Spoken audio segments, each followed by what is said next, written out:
Hello guys, good morning and welcome po dito sa ating mini vlog. So ngayon po, kagising lang natin, hindi, a while ago.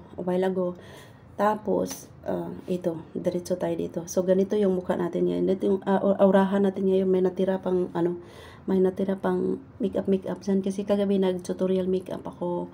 So hindi ko tinapos kasi tinamad ako, hindi ako nahilamos, natulog na ako. So anyway, sa mga kababayan kong OFW kahit sa sulok man ng mundo, happy Friday everyone. Ingat po sa day off natin, sa day off nyo. Kayo lang pala may day off, hindi ako. So, yun.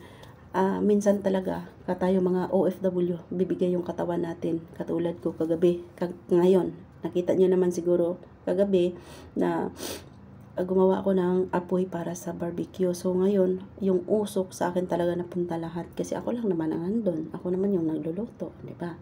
So ngayon, nasinghot ko lahat para na akong ADDI City.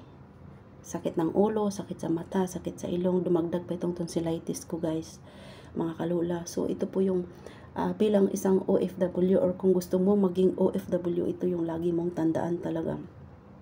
Hindi lahat ng oras ikaw ay healthy. So dapat ingatan mo yung kalusugan mo.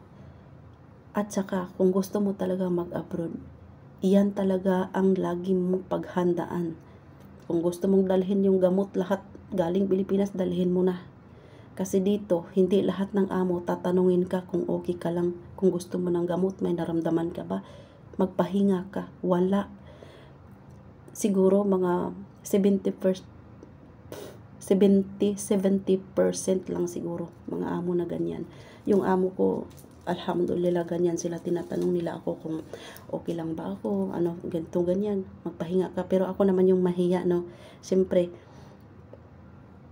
pinasahod ka kasi kailangan nila ng katulong, tapos uupo-upo ka lang dyan. Ano ka, hilo?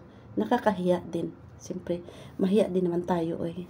So, yun guys, kapag ka hindi kaya, magsabi lang, saka ka magpahinga. Pero kung kaya, alam mo naman kaya mo gumalaw, bakit mo kailangan magpahinga?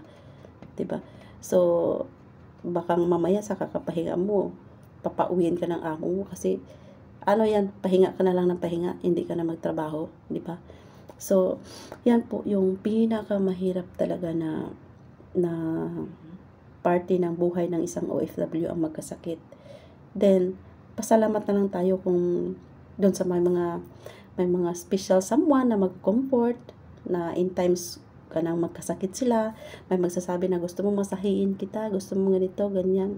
Sana all, diba? So, thank you so much for watching and good morning.